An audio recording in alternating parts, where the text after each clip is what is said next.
কর্তা ব্যক্তিরা বিশ্বকর্মা পুজোর মাংস ভাত খেয়ে তারা বাড়িতে গিয়ে ভাত গুণ দিলেন, আর বৃষ্টির জল এত জমে গেল যে ওই সময় যদি হঠাৎ করে না ছাড়া যেত তাহলে ড্যামটাই ব্যারেজটাই ভেঙে যেত। রেল লাইন উপড়ে গেছে বন্যার জলের তোড়ে।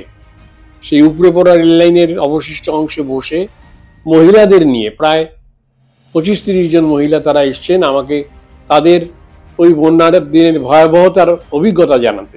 এখন আমরা শুনতে পাচ্ছি যে ম্যানমেড বন্যা, যিনি বলছেন তিনি কিন্তু বিরোধী যখন ছিলেন তখনও বলেছিলেন ম্যানমেড, এখনো বলছেন ম্যানমেড। আসলে তাদের এটা পলিটিক্যাল গিমিক। বাঁধেতে বা ড্যামেতে বা ব্যারেজে যে জলটা আসে সেই তার একটা মাপার যন্ত্র আছে, সেটাকে বলে হাইড্রোগ্রাফ। হাইকোর্ট খুব অ্যাপ্রিসিয়েট করেছিলেন, একটা এক্সপার্ট কমিটির কাছে পাঠালেন। সেই এক্সপার্ট কমিটির মেম্বার আমাকে জিজ্ঞেস করলেন যে আপনি এত তথ্য পেলেন কি করে? কোন এমএলএ এমপি নাকি স্পিড বোটে উল্টে তারা জলে পড়ে গেছেন। এই যে স্পিড বোট নিয়ে তারা যাচ্ছেন, তারা মানুষের কাছে পৌঁছচ্ছেন তাদের একটা দুঃখের সময়, অসুবিধার সময়। কিন্তু আসলে বার্তাটা কি? আমি তোমাদেরই লোক, আমায় দিও ভোট। এই যে ঘাটাল বলে একটা জায়গা আছে, আমি ঘাটালের উপরেও কাজ করেছি, সেখানকার তো নেতা অভিনেতা সব মিশে গেছে। বলছে ঘাটাল মাস্টার প্ল্যান, দীর্ঘমেয়াদী পরিকল্পনা করতে হবে, এবং পরিকল্পনা করলে হবে না, সেই টাকা স্যাংশন হবে আর সবাই পকেটে পুড়বে।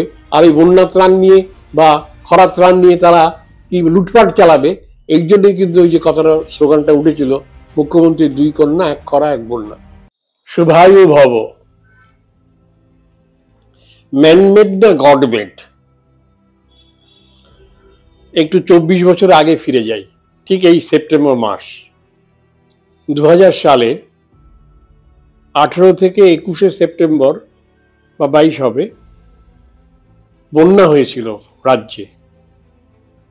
এবং সেই বন্যায় অনেক মানুষ মারা গিয়েছিল, জীবজন্তু মারা গিয়েছিল, ক্ষতি হয়েছিল প্রায় 6 থেকে 7 হাজার কোটি টাকা। যারা তখন অপোজিশনে ছিলেন, মানে বিরোধীতে ছিলেন, তারা বললেন এটা ম্যানমেড বা মানুষ এই বন্যাটা তৈরি করেছে। আর যারা সরকার পক্ষে ছিলেন, যদিও তারা ঈশ্বরে বিশ্বাস করেন না, তারা বললেন যে গডমেড। তো গডমেড আর ম্যানমেড নিয়ে একটা বিরাট ডিবেট সেই সময়, বিতর্ক শুরু হলো। অবশ্য ওটা পলিটিক্যাল। 2টো মামলা হাইকোর্টে রুজু হলো, এবং যারা রুজু করলেন তারা বিরোধী পক্ষেরই লোক। আমি তখন হাইকোর্টে নিয়মিত যেতাম, আমি দাঁড়িয়ে আছি, আমার পাশে রিপোর্টাররা রয়েছে। হঠাৎ করে রিপোর্টাররা বলে, এই চিফ জাস্টিস আপনার কথা বলছে। আমাকে বলছে, বলে ওই যে 2টো মামলা হলো বন্যা নিয়ে, বলে যে না, তোমরা কোর্টকে স্যাটিসফাই করতে পারছো না, কেন জুডিশিয়াল ইন্টারভেনশন দরকার। আসলে তারা তো রিসার্চ করে যায়নি, ওই খবরের কাগজের খবর দেখিয়ে, ছবি দেখিয়ে বলছে বন্যা হয়েছে, সরকার পারছে না, তুমি দেখো। আমি কিন্তু কথাটা চিফ জাস্টিস শুনিনি, কিন্তু ওরা আমাকে বললেন। আমার মনে হলো বোধহয় আমার প্রতি এটা একটা পরোক্ষ নির্দেশ যে তুমি একটা ফাইল করো। আমার 2-3 জন সাথীকে নিয়ে বেরিয়ে পড়লাম, 6টা জেলা, 6টা ডিস্ট্রিক্ট সফর করলাম, 5টা ড্যামস অ্যান্ড ব্যারেজ ভিজিট করলাম, 1000 মানুষের সাথে কথা বললাম যারা ওই বন্যা কবলিত এলাকায় ছিলেন। আমার মনে পড়ছে যে রেল লাইন উপড়ে গেছে বন্যার জলের তোড়ে। সেই উপড়ে পড়া রেল লাইনের অবশিষ্ট অংশে বসে মহিলাদের নিয়ে প্রায় 25-30 জন মহিলা তারা এসছেন আমাকে তাদের ওই বন্যার দিনের ভয়াবহতার অভিজ্ঞতা জানাতে। আমি তো শহুরে মানুষ,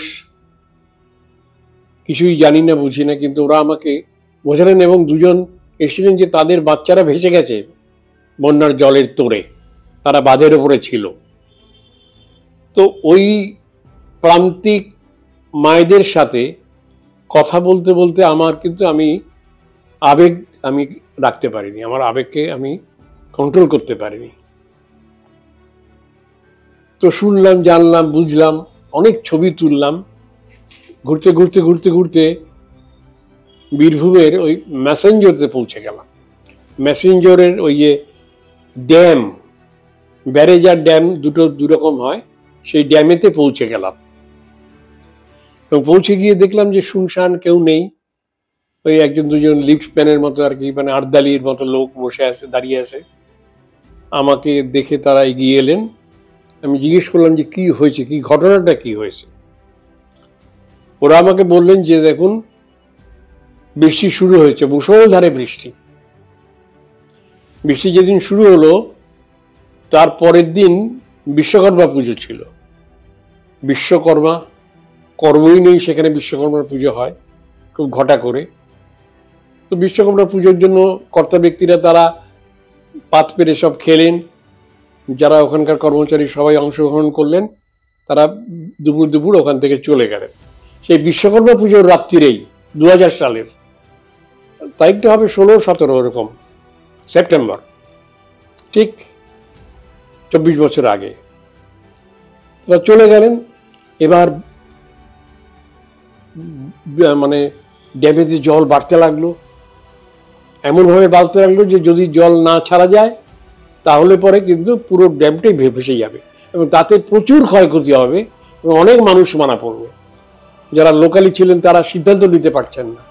কর্তা ব্যক্তিরা তারা কলকাতায় উইকেন্ড, শুক্র শনি টনি ছিল, তারা বিশ্বকর্মা পুজো তারপরে ছুটি, হ্যাঁ, তারা কলকাতায় বসে আছেন, যোগাযোগ তেমন ব্যবস্থা ছিল না।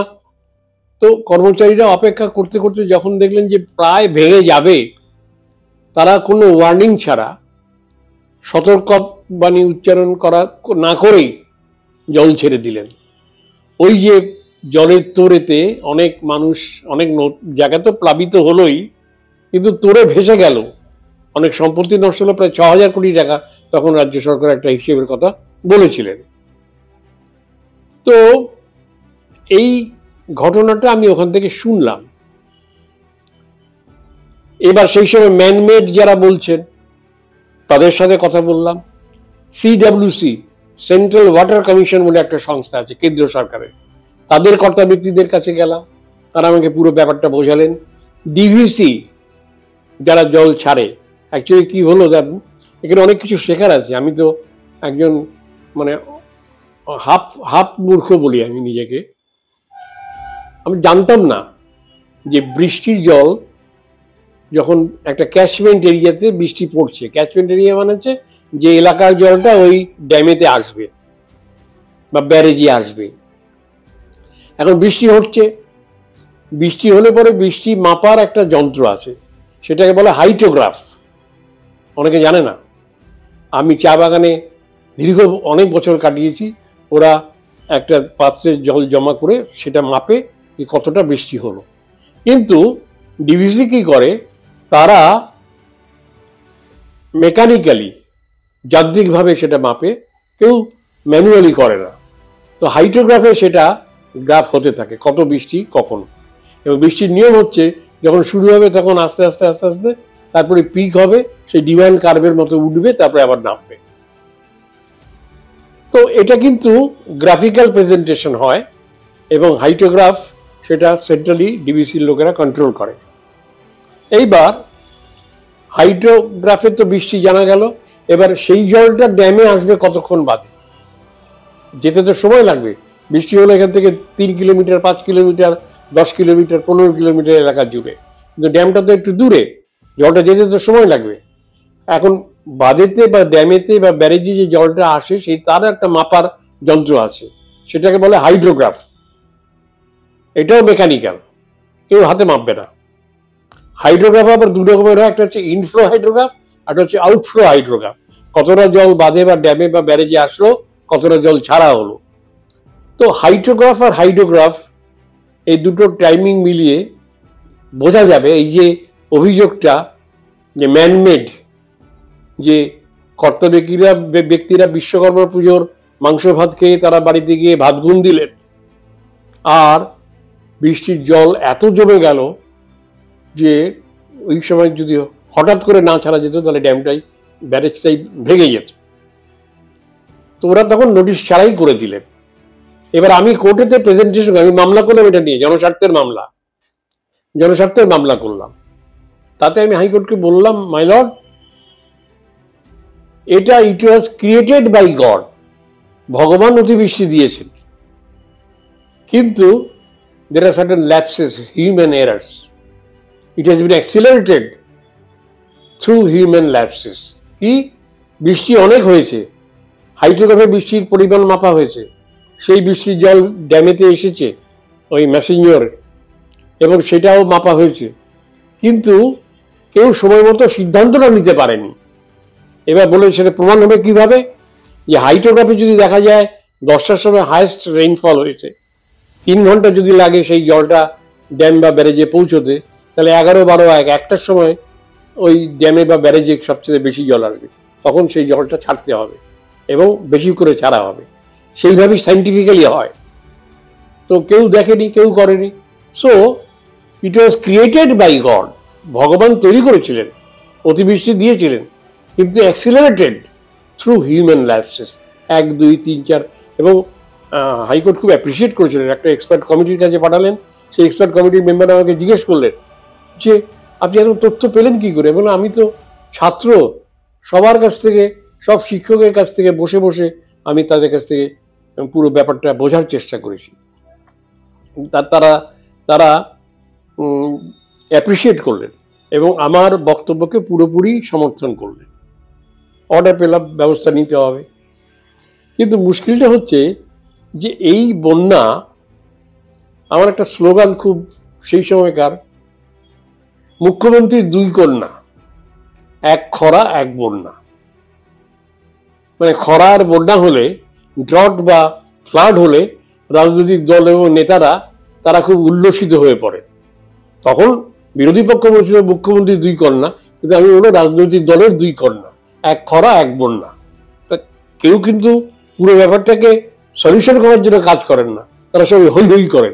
যেমন এখন আমরা শুনতে পাচ্ছি যে ম্যানমেড বন্যা, যিনি বলছেন তিনি কিন্তু বিরোধী যখন ছিলেন তখনও বলেছিলেন ম্যানমেড, এখনো বলছেন ম্যানমেড। আসলে তাদের এটা পলিটিক্যাল গিমিক, ব্যাপারটা তা নয়। ডিবিসি এবং বলছে যে ডিবিসির সাথে সম্পর্ক রাখবো না, ডিবিসি ভীষণ সাইন্টিফিক্যালি, আমি কারোর পক্ষে বা বিপক্ষে বলি না, নিরপেক্ষ কথা বলি, অত্যন্ত সাইন্টিফিক্যালি তারা হাইড্রোগ্রাফ এপে কখন জল ছাড়া হবে পুরো সতর্ক বার্তা এবং রাজ্য সরকারকে জানিয়েই জলটা ছাড়ে। এখন কেউ যদি বলেন যে জল ছাড়ার জন্যই বন্যা হচ্ছে, আরে তাহলে বন্যা নিয়ন্ত্রণের জন্যই তো ডিবিসি হয়েছে। ডিবিসির নামটা কি? Damodar valley corporation.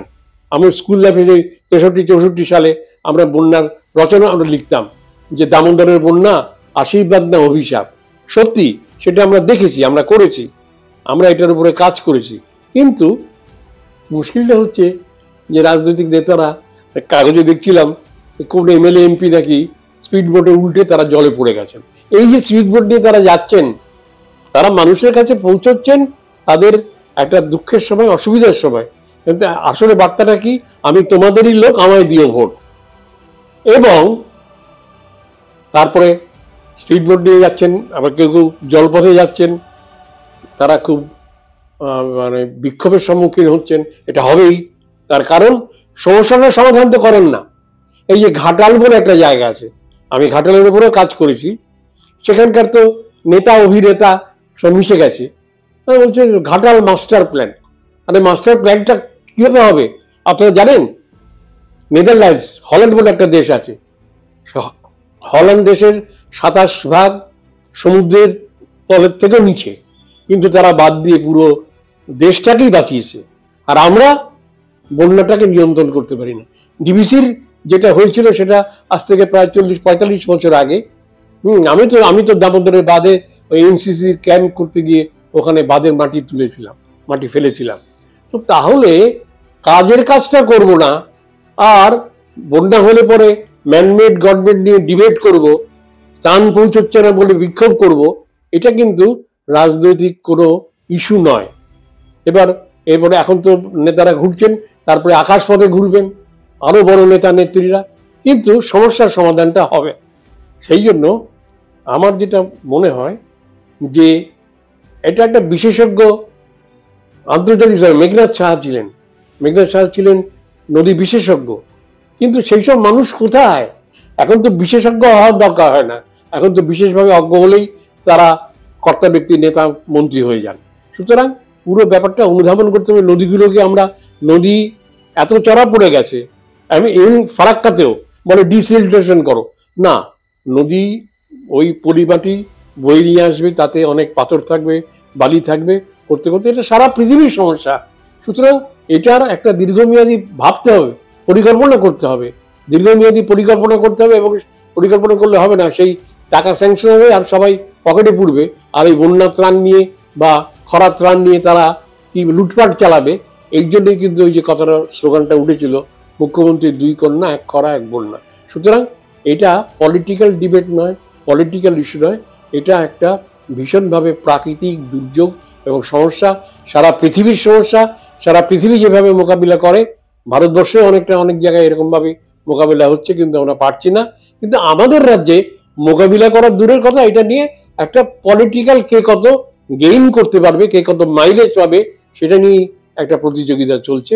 এটা আমার কাছে ভালো লাগছে না। আমি যেহেতু বন্যা নিয়ে মামলা করেছিলাম এবং বিশাল পিটিশন করেছিলাম, আমি নিজে পা হেঁটে দেখেছি, আমি অনেক মানুষ এবং তারা প্রান্তিক মানুষ আমাকে ওই সেই মহানন্দা নদীর ওপরে চরে দাঁড়িয়ে, অ্যালুভিয়ান ল্যান্ডে দাঁড়িয়ে আমাকে এক বৃদ্ধ মুসলমান ভদ্রলোক তিনি বুঝিয়েছিলেন যে এই হামটা আমরা দূর করে দিতে পারলে ইছামতির, তাহলে আমরা 110 কিলোমিটার চূর্ণির বন্যা আমরা মানে বন্ধ করতে পারবো বা কমাতে পারবো। এই ধরনের জিনিস আমি কোর্টে বলেছিলাম। আমি কোনো অধ্যাপকের কাছে শিখিনি, আমি কোনো প্রফেসরের কাছে শিখিনি, আমি কোনো ভাইস চ্যান্সেলরের কাছে শিখিনি, আমি কোনো ভূবিজ্ঞানীর কাছে শিখিনি, আমাকে প্রান্তিক মানুষরা শিখিয়েছে। যা শিখেছি, যা বুঝেছি, তাতে আমার মনে হয় এই রাজনৈতিক দল তারা যদি এই ম্যান্ডেট নিয়ে চলে, তাহলে কিন্তু কোনোদিন এই সমস্যার সমাধান হবে না। এবং ওই খরা বন্যার জন্য আমাদের প্রত্যেক বছরই অপেক্ষা করতে হবে রাজনৈতিক দলগুলোর। নমস্কার, ভালো থাকুন, ভালো রাখুন।